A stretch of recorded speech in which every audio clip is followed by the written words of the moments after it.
Okay, pause था ना वो, रिज्यूम किए। ठीक है, चलो स्टार्ट करते हैं। देखो अभी आगे कल डेफिनेशन भी पढ़ाया था मैंने, ठीक है, पढ़ाया था कि नहीं पढ़ाया था? हाँ अच्छा ठीक है, चलेगा ना, कोई बात नहीं, इसको मर्ज कर देंगे। कहाँ थे? डेफिनेशन पे। आयोनिक इक्विलिब्रियम पढ़ रहे तो इसकी डेफिनेशन भी पढ़ना है, ठीक है।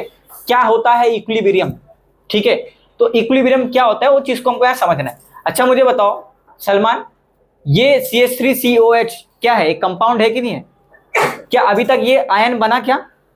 नहीं बना, ठीक है। लेकिन अगर व्हाट इफ अगर मैं इस CH3COO माइनस CH3COH को, एसिटिक एसिड को, जिसका नाम एसिटिक एसिड है, इसको एक कंटेनर में पानी भर लेता हूं मैं, और यहाँ पे CH3COOH डाल देता हूं, ठीक है। तो मुझे पता है ये टूट के मुझे क्या देगा, और H+ देगा, बराबर, एसिटेट आयन और H+ देगा। ये टूटा कितने रेट से टूटा, कितनी स्पीड से टूटा, और टूट के क्या पूरा टूटा, 100% टूटा, या और 50% टूटा, ये डिसाइड करता है इक्विलिब्रियम, ठीक है। मतलब क्या होता है, जिस रेट से टूट रहा है, मतलब रिएक्टेंट साइड कंज्यूम होगी, रिएक्टेंट कंज्यूम होगा, बराबर, ये क्या होगा, कंज्यूम होगा, कुछ खर्च होगा, तभी ये क्या होगा, रेट ऑफ, कितने रेट से ये बना, मतलब रेट ऑफ फॉर्मेशन, कितनी स्पीड से ये बना, बराबर। अब सुन, ये 50% टूटा, 100% लिए थे, तो बचा हुआ पार्ट 50% इधर ही है और 50% इधर है, बराबर। तो अब हम बोल सकते हैं कि ये रिएक्शन कैसी है, इक्विलिब्रियम में। तो इसीलिए मैंने यहाँ पे एक डेफिनेशन लिखाया, the equilibrium established between unionised. ये कैसा है, अनआयोनाइज्ड है कि नहीं है? अनआयोनाइज्ड है, अभी तक आयन बना नहीं, एंड आयोनाइज्ड, इसका कुछ पार्ट टूटा और आयन बन गया, ये आयोनाइज्ड है, आयोनाइज्ड है कि नहीं, ये सब आयोनाइज्ड मॉलिक्यूल है कि नहीं है। तो इनके बीच में क्या होगा, इक्विलिब्रियम स्टैब्लिश होगा, इनके बीच में क्या होगा, इक्विलिब्रियम स्टैब्लिश होगा। तो equilibrium establish between unionised and ionised molecule is called ionic equilibrium. अब यहाँ पे क्या है, इनका रेट कैसे, सर तुम बोल रहे हो कि इक्विलिब्रियम में है, तो मैंने लिखाया equilibrium is a dynamic state where rate of formation of ion, जिस स्पीड से ये आयन बन रहा है उतने ही रेट से इसका अनआयोनाइज्ड मॉलिक्यूल वापस रिकंबाइन होगा। अगर तुम यहां से यहां जा रहे हो, तुम ये बना रहे हो, तो ये एरो बताता है पीछे भी आ सकते हो, मतलब ये दोनों को कंबाइन करके तुम क्या बना सकते हो, एसिडिक एसिड वापस बना सकते हो। तो उतने ही रेट से तुम वापस ये बना सकते हो। तो क्या बोला गया, where rate of formation of ion equals to the rate of recombination of ions into unionised molecule. वापस तुम इसको अनआयोनाइज्ड स्टेट में ला सकते हो, बराबर। तो इसका मतलब क्या हो गया कि ये वाला जो रिएक्शन है, ये पूरा रिएक्शन क्या है, इक्विलिब्रियम में, क्या है, इक्विलिब्रियम में। अब कोई भी रिएक्शन कब इक्विलिब्रियम में होती है और कौन सा कंपाउंड इक्विलिब्रियम शो करता है, ये चीज हमको अब समझ रहा है, बात समझ में आ रही है। एग्जाम में आपको कौन सा कंपाउंड इक्विलिब्रियम शो करेगा, ये आपको समझ में खुद से आना चाहिए, समझ में आ रहा है। अच्छा, अब तक इतना पढ़े हो तो ये साइन जहां पे भी दिखेगी चुपचाप से समझ जाना वो रिएक्शन किसमें है, किसमें है, बात समझ में आ गया अशरफ, ठीक है। चलो, तो एक ये एरो बताता है कि सर अगर आप एसिटिक एसिड से ये बना रहे हो तो इससे वापस तुम एसिटिक एसिड बना सकते हो, वही चीज मैंने यहां पे लिखा है, इसको बोलते हैं हम लोग इक्विलिब्रियम स्टेट। बात समझ में आ गई, ठीक है। चलिए आगे बढ़ते हैं। अब कौन सा कंपाउंड इक्विलिब्रियम शो करेगा और कौन सा नहीं शो करेगा, उसके ऊपर बात करते हैं। अच्छा, इक्विलिब्रियम शो होने के लिए कंपाउंड का पूरा टूटना जरूरी है क्या शिफा? नहीं, कंपाउंड पार्शियली टूटेगा, बराबर, कंपाउंड पार्शियली टूटेगा तो ही इक्विलिब्रियम शो होगा। अगर मैंने मान लो मैंने एग्जांपल लिया 10 मोल लिया, कितना लिया, 10 मोल एसिटिक एसिड लिया। अगर मैंने 10 मोल डाला और ये एसिटिक एसिड पूरा क्या हो गया, डिसॉल्व हो गया, तो क्या ये इक्विलिब्रियम में होगा? अरे भाई, अगर ये रिएक्टेंट ही 0 है और ये पूरा 100 है, तो क्या इसके साथ तुम क्या जोड़ी लगाओगे, है ना, कुछ नहीं बचेगा ना। अब जब कुछ बचा नहीं तो इक्विलिब्रियम किसके साथ लगाओगे, किसी के साथ नहीं लगाओगे, हाँ है ना, अरे हाँ है ना, हाँ। इसको ऐसा समझ सकते, थोड़ा सा अलग एग्जांपल से। इस दुनिया में अल्लाह ताला ने हजरत आदम को भेजा था, तो उनके साथ माँ हव्वा को भी भेजा था कि नहीं भेजा था?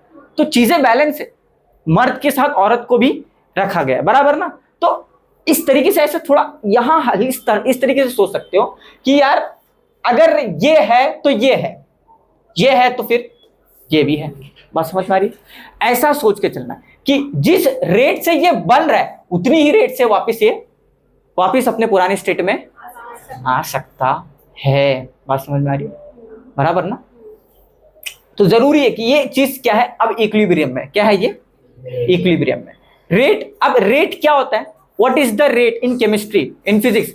कितनी स्पीड से वो रिएक्टेंट खत्म हो रहा है और ये बन रहा है, और कितनी स्पीड से ये खत्म हो रहा है और ये बन रहा है। तो दोनों का रेट इक्वल है, तभी तो देखो ये साइन लगाया हूं भाई। ये 50% डिसोसिएट हुआ तो ये 50% बना, बराबर। रेट ऑफ फॉर्मेशन दिखा और रेट ऑफ रिकॉम्बिनेशन दिखा। तो मतलब हम बोल सकते हैं कि रिएक्शन कैसी है? इक्विलिब्रियम में। कैसी है? इक्विलिब्रियम में। अब देखो कौन सा कंपाउंड इक्विलिब्रियम शो करेगा, कौन सा कंपाउंड नहीं शो करेगा, वो चीज को आपको समझना जरूरी है, ठीक है। तो अब यहां पे देखो सब्सटेंस की दो कैटेगरी आती है। कितनी कैटेगरी आती है? दो। तो पहली कैटेगरी आपकी होती है इलेक्ट्रोलाइट। क्या होती है? और यहां पे नॉन इलेक्ट्रोलाइट। क्या होती है? नॉन इलेक्ट्रोलाइट, ठीक है। तो इलेक्ट्रोलाइट क्या होते हैं, मैं इसकी डेफिनेशन लिखाता हूं। अ substance which dissolve or dissociate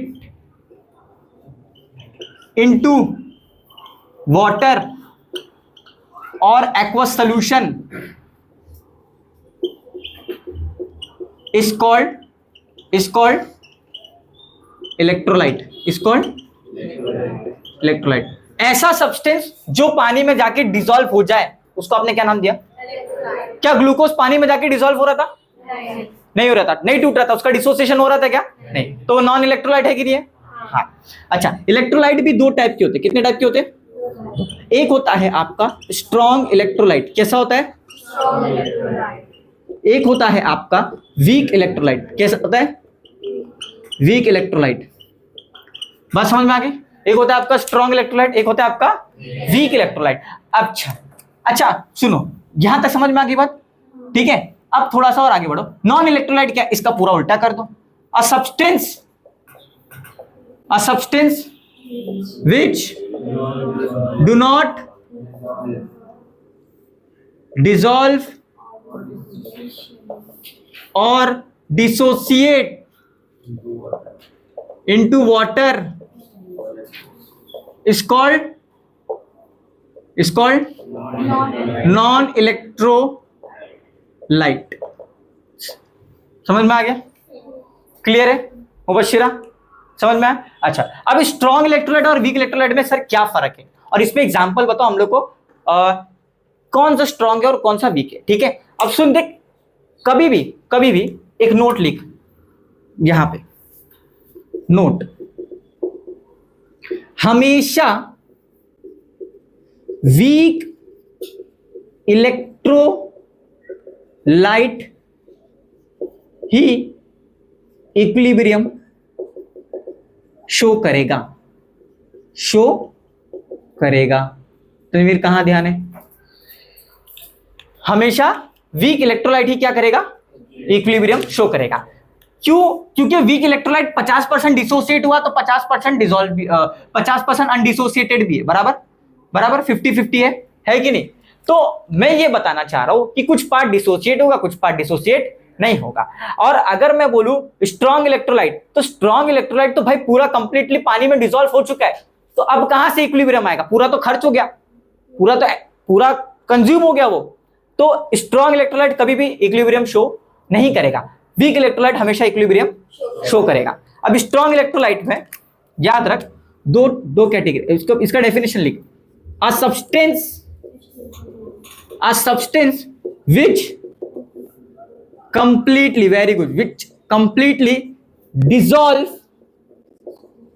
or dissociate into water or aqueous solution। aqueous solution का मतलब होता है पानी। समझ में आ गया? उसको आप क्या बोलोगे?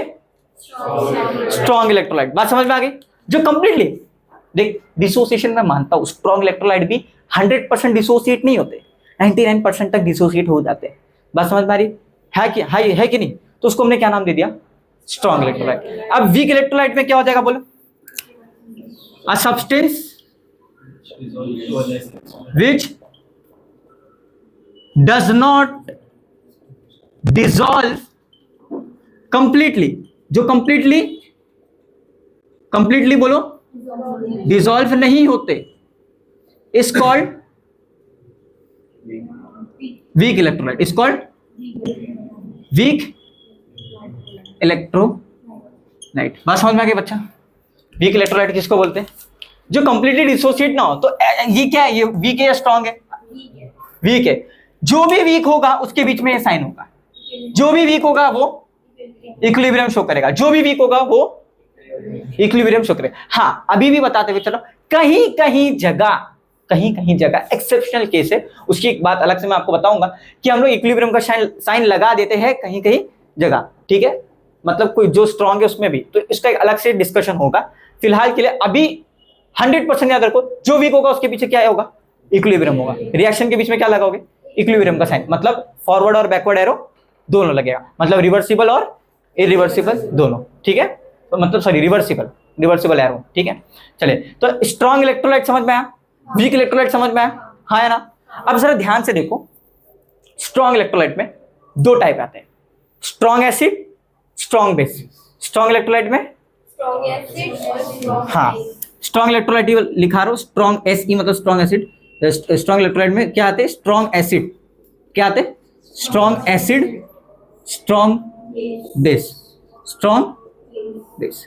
Same for weak electrolyte, weak acid और लिख दूं मैं यहां पे वीक एसिड, तुम लोग हेडिंग डाल के लिखना, वीक एसिड और वीक बेस। यहां तक क्लियर हो गया, वीक एसिड और वीक बेस, यहां तक समझ में आ गई। इक्विलिब्रियम किसके बीच में स्टैब्लिश होता है, हमेशा अनआयनाइज्ड और आयनाइज्ड मॉलिक्यूल के बीच में, बराबर। और हमेशा कौन सा, ये बताएगा अशरफ, कौन सा कंपाउंड इक्विलिब्रियम शो करता है, हाँ, कौन सा कंपाउंड या कौन सा सब्सटेंस इक्विलिब्रियम शो करता है, हाँ देख, कंपाउंड मतलब वीक इलेक्ट्रोलाइट, ठीक है। मैंने लिखा है यहाँ पे, ये नोट जो है ना, इसको ना थोड़ा बादल बना लो, ठीक है, ये बादल में रखो इसको, हवा में रहेगा तो तुम्हारे दिमाग में रहेगा, ठीक है।